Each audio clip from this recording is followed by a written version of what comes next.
Hi friends, welcome back to Flying Boy. మీలో చాలామంది State Bank of India customers ఉండి ఉంటారు. అయితే మీ అకౌంట్కు మీ పర్సనల్ ఈమెయిల్ ఐడి రిజిస్ట్రేషన్లో ఉంటే మీకు State Bank of India monthly స్టేట్మెంట్ను పంపించడం జరుగుతుంది. అయితే మీ స్టేట్మెంట్ను చూసుకోవడానికి మీకు దానికి సంబంధించిన పాస్వర్డ్ తెలిసి ఉండకపోవచ్చు. అయితే ఈ వీడియోలో మనం ఆ పాస్వర్డ్ను ఎంటర్ చేసి మన స్టేట్మెంట్ను ఎలాగా చూసుకోవచ్చో అనే విషయం గురించి తెలుసుకున్నాం.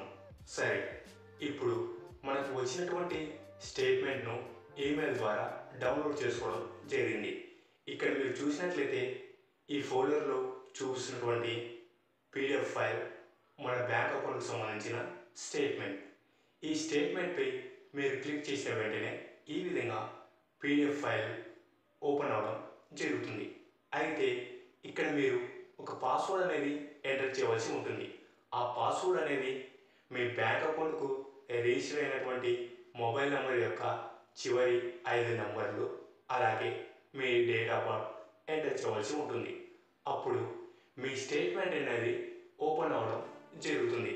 సరే, ఇక్కడ మీరు మీ డేట్ ఆఫ్ బర్త్లో ఇయర్, ఉదాహరణకు 2023, ఈ 2023లో 23 మాత్రమే ఎంటర్ చేయాలి.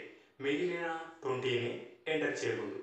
అంటే మీరు ఇక్కడ రైట్ సైడ్ చూపిస్తున్నటువంటి ఫార్మాట్లో ఎంటర్ చేస్తే మీ బ్యాంక్ స్టేట్మెంట్ అనేది ఓపెన్ అవ్వడం జరుగుతుంది. సరే friends, me state Bank of India statement యొక్క పాస్వర్డ్ గురించి తెలుసుకుని మీ స్టేట్మెంట్ను చూసుకునే విధానం మీరు నేర్చుకోగలిగారని మేము అనుకుంటున్నాము. ఈ వీడియో మీకు నచ్చినట్లయితే లైక్ చేయండి, కామెంట్ చేయండి, అలాగే మీ ఫ్రెండ్స్ అందరికీ వాట్సాప్, ఫేస్బుక్, ఇన్స్టాగ్రామ్లో షేర్ చేయండి. ఇలాంటి మరెన్నో ఇన్ఫర్మేటివ్ వీడియోస్ని మీరు మిస్ కాకుండా చూడాలనుకుంటే